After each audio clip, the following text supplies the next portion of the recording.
Hello and welcome back to another episode of Killer Academy. On this episode, we'll be taking a look at one of the sadly most forgettable killers, Blight. Aside from the twins and maybe Freddy, I think that this is one of the most forgettable killers in the game, and it's a shame because he's really fun.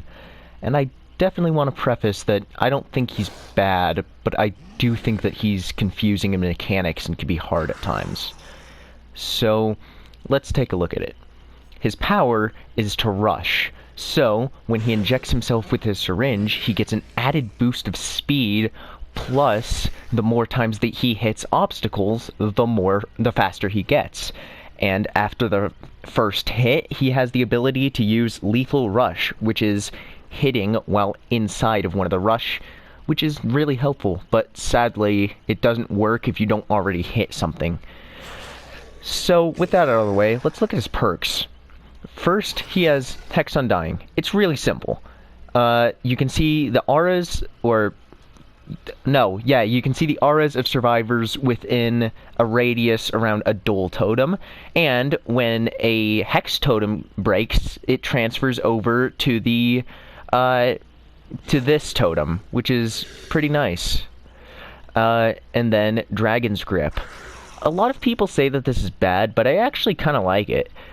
So basically, after you kick a generator, for the next certain amount of time, if a survivor gets on it, they will be exposed for 60 seconds and the location will be revealed. I think it's actually pretty underrated, and I know a lot of people don't like it, but if you're running an anti-gen build, it can actually work really well. And then, my personal favorite, Blood Favor. Yeah, this one's really nice for countering pallet drops. So, when you injure a survivor, it blocks all pallets around you. And on top of that, if it works as well as if you down a survivor. So, it will block any pallets that anybody could have dropped on you if you were to pick up the survivor, which is really helpful. But now let's talk about my personal preference for a loadout. So, I like to run a gen-busting loadout, and I think that Blood Favor is interchangeable with Ruin or Pop Goes for this loadout. But Jolt and Disordance really complement the playstyle that Dragon's Grip tries to encourage. So that's always nice. But if you're going to use Dragon's Grip, make sure that you're not using Ruin, otherwise it's completely useless because you can't kick a generator in the first place. So this clip here really shows how useful Blood Favor can be, because this thing was trying to hit me with the pellet, but because I just hit the Meg, she couldn't, and now we got into a chase. I mean no exaggeration when this killer has the single fastest 4K time I have had in the entire game. So this map shows it perfectly the strengths, and that's true for all of the Autohaven Wreckers maps. The narrow buses that people often go into are actually your strength, where usually they'd be a weakness for a killer. Because of your added speed, you could choose whether to go down to the window or to just cut through faster than the survivor can decide which. And that's often really helpful, especially if they don't know which perks to run, so they have the broken status and are already down a health state at the beginning of the game because they might be new to the game, who knows. So, you combine this with his ability to get around the map, put on gen pressure, and he's a strong killer. I found it most effective on maps like this, where there are a lot of places for you to outmaneuver survivors, and often thin, narrow corridors. This is also really good on Gideon Meatpacking Plant, and it was good on Hawkins Lab when it was still in the game. So, my summary is, in the right hands, this killer is devastating. But to most survivors, this is not going to be a good killer choice. So, I'll try to help you through that in the remainder of the video. I can speak. Yes, very. So, a general strat that I found good with this killer is to do an early bump against something to try to get enough room for your lethal rush.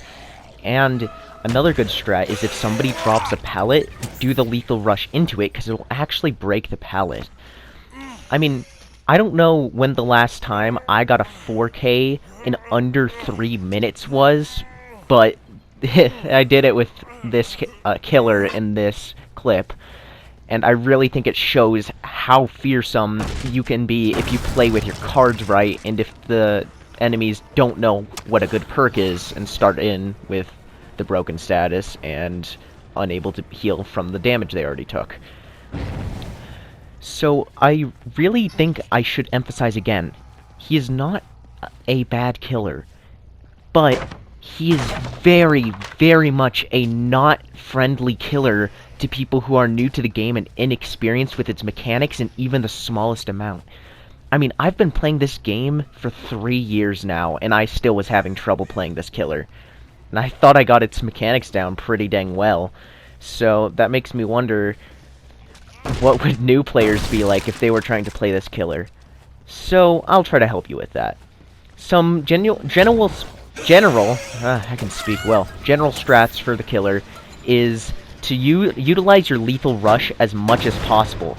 I found that running back to hooks when you know a survivor is going for an unhook is especially good, as that makes it to where you will almost always beat the survivor out unless they had a serious head start. And I mean serious. Your speed is really only less than that of the hillbillies and nurse. Other than that, I think you are the fastest killer. And it puts Legion to shame for sure.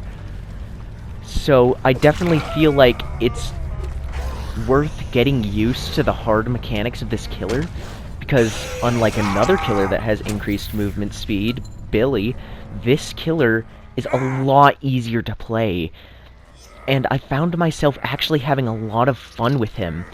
I mean, again, look at the amount of hooks that you can get in such little time when you just rush the crap out of them. But I do feel like it's necessary to say that this was after a lot of practice, and these are my best clips.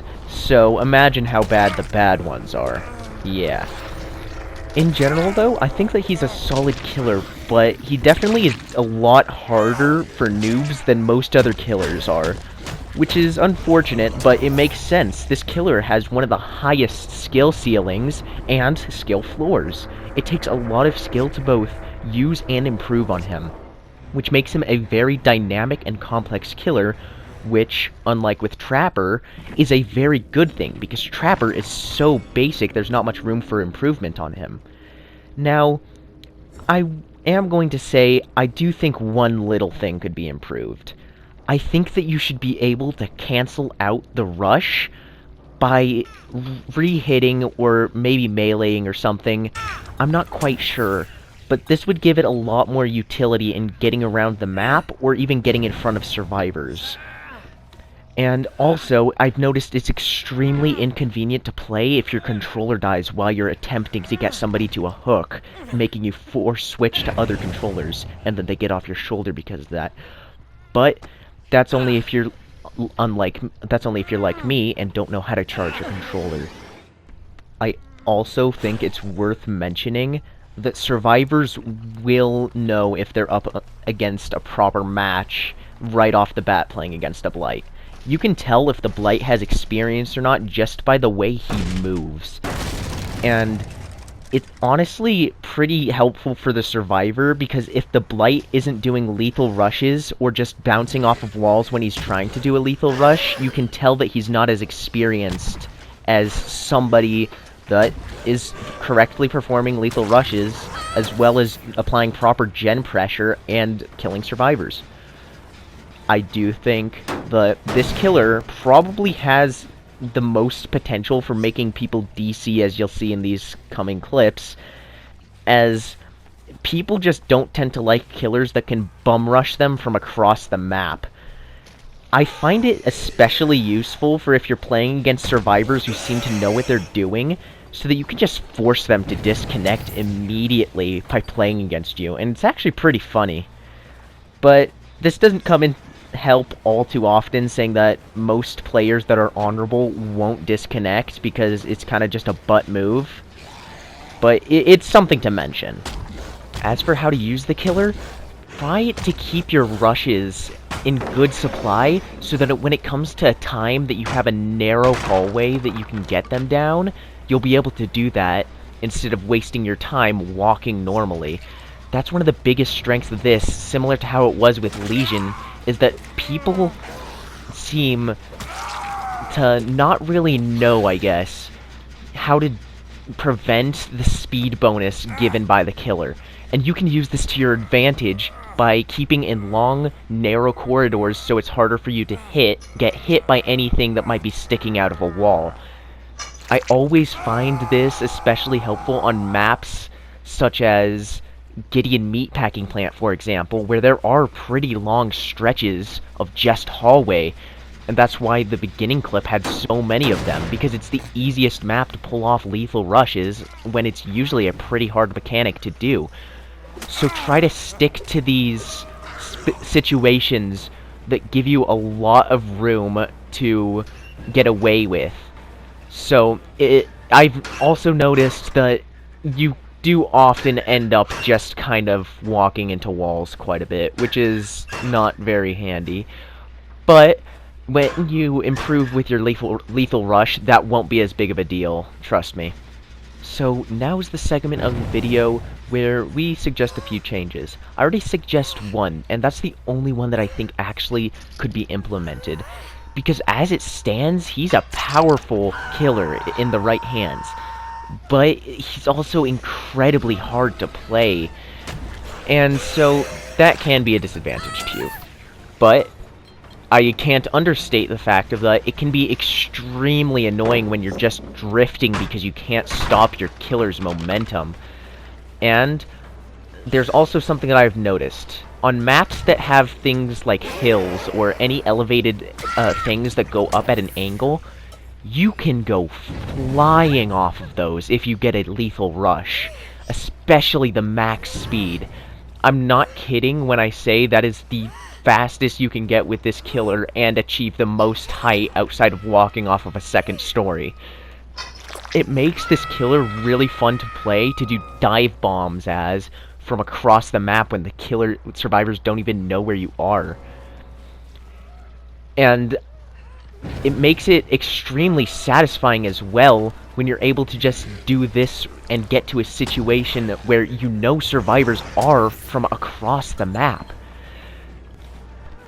So to best utilize your lethal rush ability, I recommend using things like pallets to your advantage.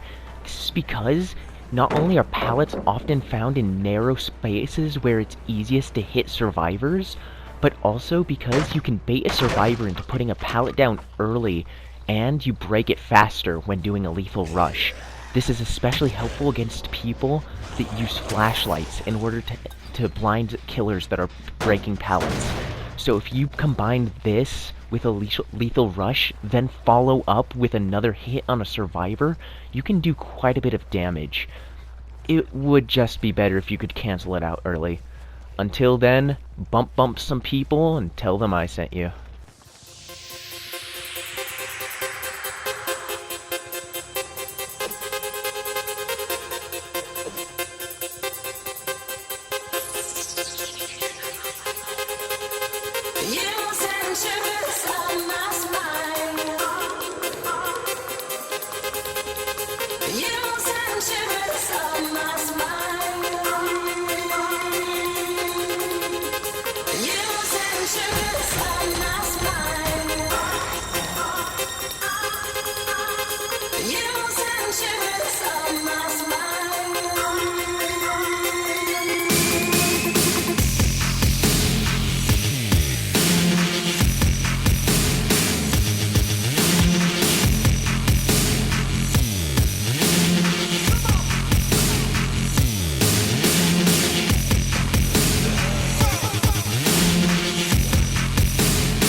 Individual, don't tell me to look to digital.